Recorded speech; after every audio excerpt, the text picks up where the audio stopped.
Quiero mi muro. Como si fuera un niño, es lo único que puede decir el presidente de Estados Unidos al ver que México lo derrotó. México no le dará el dinero. Entonces, enfurecido, se lo quiere quitar a los ciudadanos de Estados Unidos. Y como no se lo aprueban, amenaza con cerrar el gobierno por años. ¿Tiene razón? Aquí lo preguntaremos.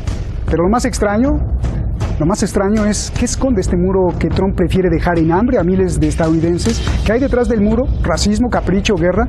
Soy Roberto de la Madrid y esto es Detrás de la Razón.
What I'm talking about is $5.6 billion that the House approved. A great border wall. Para construir un muro inútil, un muro que es puro tiradero de dinero, un muro que no sirve para nada, y le dice al Congreso, no te preocupes, Congreso americano, yo te lo voy a reponer, México me lo va a pagar, pues mira, Trump, toma.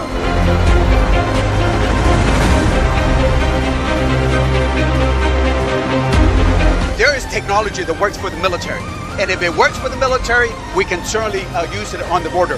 Personnel, technology, we just got to look at the right way of securing the border. I want to work with you. We want to work with you. But the wall is a 14th century solution. Anything you want to call, I will shut down the government. Okay, absolutely. And I am proud. And I'll tell you what.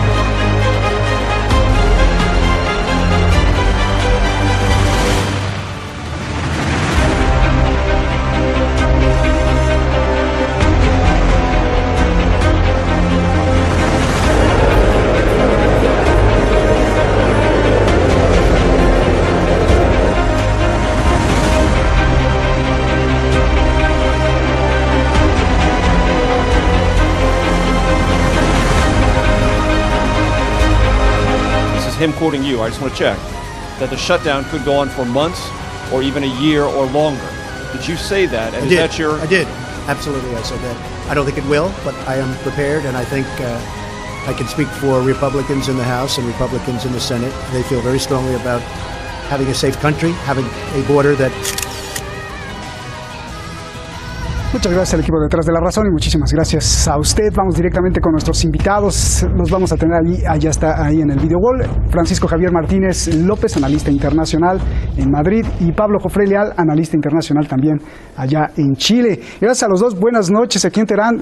Francisco, Pablo, un abrazo gigante de inicio de año. Feliz año nuevo a ustedes y a toda su familia de parte de un servidor y de Hispan TV y de la audiencia también. Muchísimas gracias por haber estado con nosotros estos años, por seguir estando y porque aquí es su casa. Gracias.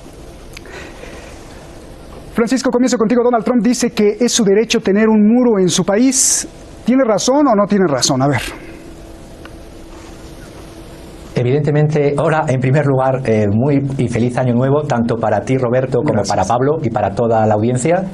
Estamos hablando de algo más que un pataleo o de un postureo. Es en un régimen presidencialista como el de los Estados Unidos, en el cual frente a los regímenes parlamentarios el presupuesto allí se aprueba, se propone por el Congreso, que es la suma de ambas cámaras, es decir, el Congreso es la Cámara de Representantes más el Senado. Él, a pesar de haberle presentado el legislativo un presupuesto en el cual sigue habiendo dinero para la seguridad nacional, para el Departamento de Seguridad Nacional, nada más ni nada menos, que le están dando entre 1.600 o incluso empezaron por 1.300 y ya se está hablando de 1.600 millones. Él sigue con la cifra de los 5.600 millones de dólares para construir su muro, que por cierto, primero decía que lo pagase México, y México, como Estado soberano y con una dignidad encomiable, ha dicho que no paga nada. Segundo, primero pedía el muro de cemento. Esto es como el cuento de los 3 cerditos. Primero pedía el muro de cemento y ahora habla de un muro hasta de metal. Yo creo que ni él mismo está manteniendo de cara a su reelección, que no sé cómo será, teniendo en cuenta que ya solamente tiene desde las elecciones midterm un 40% de popularidad solamente, como se ha visto reflejado en la pérdida del Congreso, en esa sinrazón que es el señor Trump, él mismo ni se cree lo del muro, porque solo daría un dato, y es un dato que ha dado el senador, miembro del Partido Demócrata por Vermont, Patrick Leahy. En los 2 años que lleva, el Congreso ha asignado 1.700 millones para reconstruir o reemplazar las muchas zonas de la frontera que ya sí tienen muro con México, y solo se ha utilizado el 6% del dinero. Y todo esto además tiene un coste humano, que es el que primero habría que valorar. Esas 400.000 personas que se han visto sin empleo y sin sueldo en estas fechas, trasladadas, obligadas a irse a su casa, y los otros 420.000 que trabajan sin cobrar. Es decir, si este señor que se dice que America Great Again será no sé qué parte de América, valora porque hay más de 820.000 personas que están sin llevar su salario del mes de diciembre y sin tener perspectivas de cuándo se pueda resolver. Y como dice, para terminar, simplemente el que va de tan utilizar el Tea Party y todos estos grupúsculos pseudo religiosos en Estados Unidos, haciendo uso de una sola parte del eclesiástico, no del eclesiastés, no del Cogelet, dice: la vida del pobre depende del pan que tiene. Quien se lo quita es un asesino. Quitarle el sustento al prójimo es como matarlo. Y no dar al obrero su salario es quitarle la vida. Y esto viene en el eclesiástico, que hasta los luteranos y protestantes también admiten. Bien, pues ya lo dijiste ahí. A ver, Pablo, pues ¿quién tiene la culpa de que el gobierno de Estados Unidos esté paralizado? ¿Donald Trump por su caprichote o los demócratas por no aceptar? Roberto, un gran saludo, respondiendo tu saludo a ti, al equipo de Detrás de la Razón y todo el equipo que hay detrás en Hispan TV. Frente a tu pregunta, aquí hay responsabilidades compartidas. Lo primero es dar cuenta que eso se trata indudablemente de una decisión violatoria del derecho internacional, violatoria de los derechos humanos, violatoria de la soberanía de los pueblos, de los países.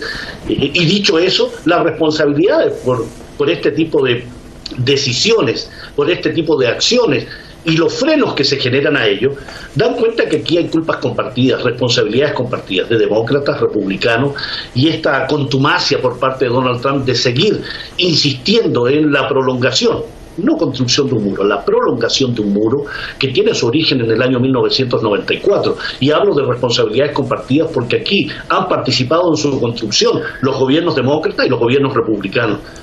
Bajo el expresidente Barack Obama hubo un significativo aumento en la longitud de este muro. Indudablemente no se generó ahí la discusión respecto al presupuesto que se debía asignar o no.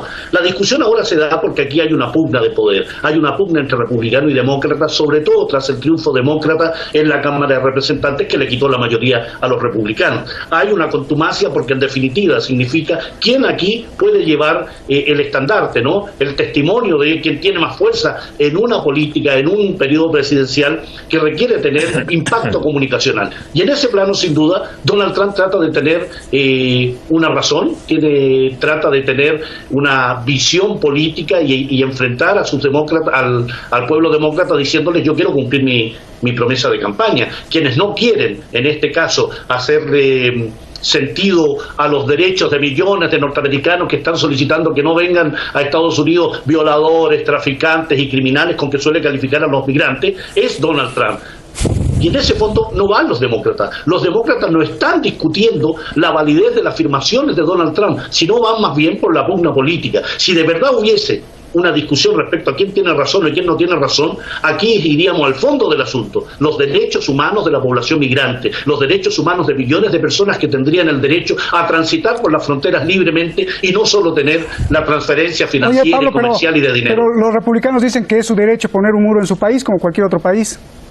No, ningún país tiene derecho a poner el muro de la forma en que quieren hacerlo, que es violar el libre tránsito de las personas. Tú puedes instalar, sin duda, un control fronterizo, tú puedes proteger tus fronteras, puedes tener Border Patrol en ese plano, pero instalar un muro que te impide a otros pueblos bajo los argumentos de que no queremos que entren indeseables, sin duda es un argumento a lo menos discutible, y esa discusión no la tienen los demócratas. Aquí está la discusión respecto al presupuesto. ¿Te doy 5.600 millones de dólares o solo te doy 1.300? Pero el fondo del tema no está, no se está discutiendo ese fondo. Quiero ir con Francisco, pero esto como ya lo tocó Francisco, solo te lo pregunto rápido a ti, Pablo. Al pedir dinero al Congreso, el presidente Donald Trump, ¿quiere decir que el presidente Vicente Fox, Peña Nieto y todos los mexicanos tuvieron razón? ¿No es esto una gran derrota para Donald Trump al pedir ahora el dinero a los contribuyentes de Estados Unidos porque finalmente no hizo que pagara México?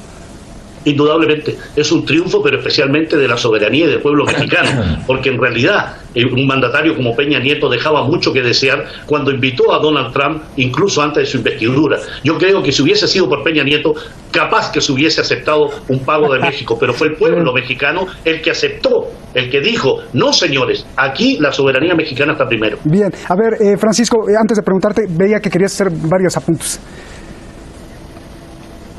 Sí, un tema económico es importante independientemente del fondo, por supuesto, del fondo de ataque a los derechos humanos, que comparto lo que está diciendo Pablo plenamente en ese punto. Pero es importante también verlo desde el punto de vista de cómo se confecciona el presupuesto en los Estados Unidos, que dicho así vulgarmente se confecciona por departamentos y por cachitos, si bien es verdad, ese muro ya existe y se dotaron durante 2 años, decía, de 1.700 millones de dólares, que solo se ha utilizado un 6%, son falsas excusas. De hecho, el último shutdown, el último government shutdown o cierre parcial de la administración federal, que ya le está superando en días, que era del año 1980, costó 20.000 millones de dólares. Esto está costando más de 20.000 millones de dólares. Y lo que importa es que hay personal, una cuarta parte de las autoridades federales afectadas es personal que no está trabajando y no está llevando dinero a sus familias, porque este señor y además diría también que los propios senadores republicanos están tomando distancia. Estoy pensando en un senador, Cory Scott Garner, que es de Colorado, el que más fondos ha recibido en campañas de la Asociación Nacional del Rifle, y este señor el jueves dijo por primera vez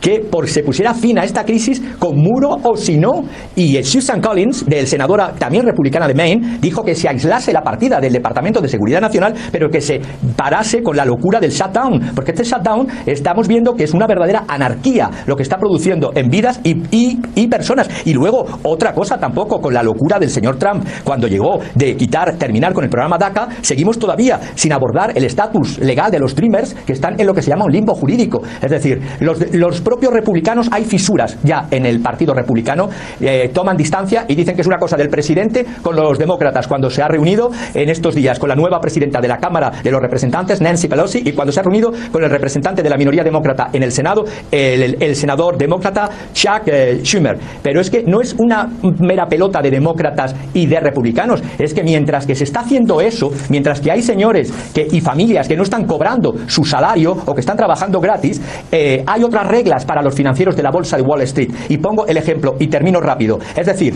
cuando el consejero delegado de Apple, Tim Cook, el jueves dijo que la situación, el informe sombrío de Apple para el 2019 y los indicios de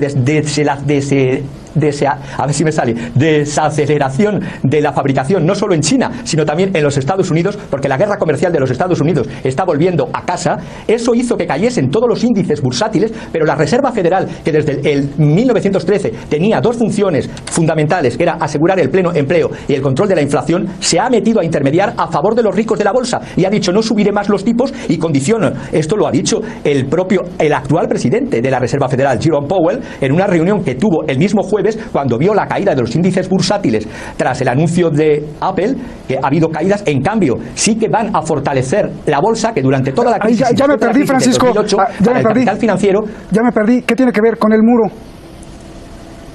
¿O con la discusión del muro tiene del que ver shutdown? que las políticas de las administraciones de los Estados Unidos, tiene que ver que las políticas de las administraciones de los Estados Unidos, sean demócratas o sean republicanos, priman a los señores del capital de Wall Street, pero no priman a los trabajadores de los servicios federales y de los servicios públicos, porque eso no debe ser considerado Ciudadanos América o para hacer America Great Again. Esas diferencias que tienen ambas administraciones, sean demócratas o sean republicanos. En eso quería poner el ejemplo comparativo, que cuando se toca el tema de la bolsa y de las subidas ficticias de la inflación bursátil que tiene Wall Street, ahí sí van en apoyo hasta la Reserva Federal y ahí no hay separación de poderes. Pero cuando se trata de defender los derechos de los trabajadores, de los 6 servicios que se mantienen en este cierre parcial y de los que han sido despedidos, esos más de 820.000 personas, eso no importa. Bien. Ese era el ejemplo que quería poner. Perfecto. A ver, Pablo, pues ya ahí dijo muchas cosas Francisco. Pablo, yo te quiero preguntar, quiero ir más a fondo, ¿qué hay detrás del muro? Porque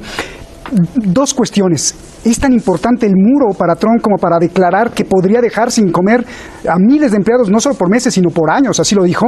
Y 2, si comparamos los 5,000 millones de dólares que pide Donald Trump por el muro, con el total del presupuesto, que son 4 billones de dólares, es prácticamente nada. Es una milésima parte. Es como si se estuvieran peleando por $1 en $5,000. ¿Qué más da $5,001 que $5,000? ¿No es ridículo que se estén peleando por esta cantidad? Entonces, mi pregunta es, algo debe de esconder este muro, ¿no? ¿Será negocios personales? ¿Será negocios con Israel, las constructoras de los muros? ¿Será miedo terrible a los migrantes y a los morenos? ¿Qué es, Pablo? Efectivamente, Roberto, creo que estás en el clavo por donde hay que mirar esto, más allá de las cifras que entrega nuestro amigo desde España. Aquí hay elementos centrales que tienen que ver, te lo decía en mi respuesta, derechos humanos, fundamental.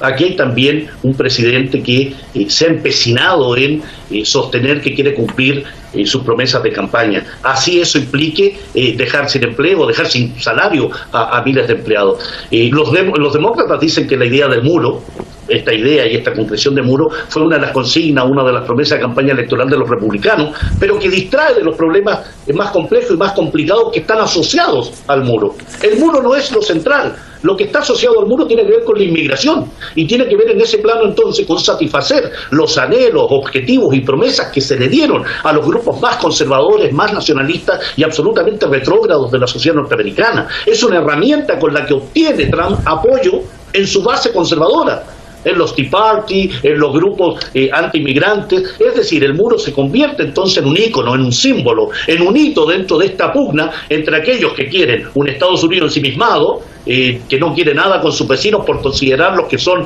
violadores, narcotraficantes, criminales, y aquellos que dicen: el muro lo que va a hacer es simplemente seguir menoscabando la imagen de un Estados Unidos que poco a poco ha ido mostrando al mundo un carácter racista, un carácter de poca amabilidad, un país que se está cerrando a la inmigración. Bien. Y en ese plano también tiene que ver con un punto que tú tocaste. Aquí también hay intereses económicos, indudablemente. Hay países y entidades que se benefician de estos muros, que los han construido en Marruecos contra el pueblo saharaui, que los construyen en Cisjordania contra el pueblo palestino, que ayudan a Arabia Saudí contra el pueblo de Yemen. Y ese sin duda es la entidad sionista que se beneficiaría de todos estos proyectos que son miles de millones de dólares de construcción de muros y sistemas de seguridad, de vigilancia. Ahí está el yerno de Trump, Jared Kushner.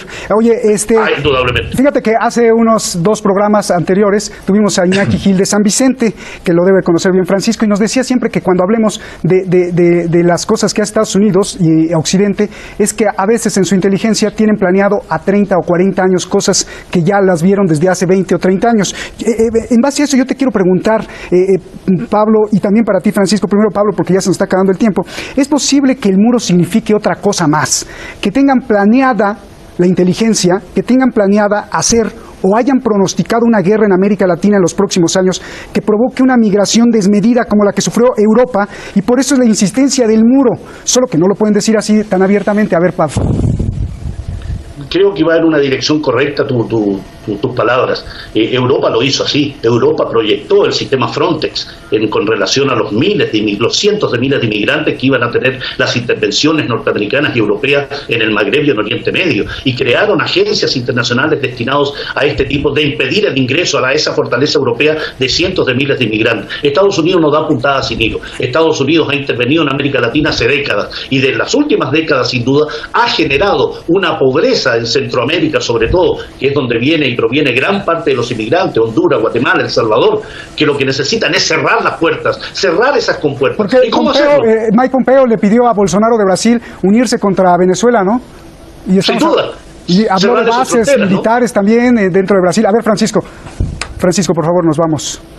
De hecho, justo lo que estás diciendo, además tuvo la reacción lógica rusa del envío de los 2 bombarderos nucleares a Caracas para dejar claro que ese intento que está teniendo la administración Trump a través de Mike Pompeo y el nuevo presidente electo de Brasil, Bolsonaro, de una postura de halcón de ataque contra el pueblo de Venezuela y contra el gobierno de Venezuela, que sepan que tendría una reacción por parte de su aliado natural. Por eso los acuerdos comerciales cerrados en Moscú, no solamente de envío de trigo en 600.000 toneladas, sino además los 6.000 millones de dólares rusos que van directamente para Caracas para remozar su ejército.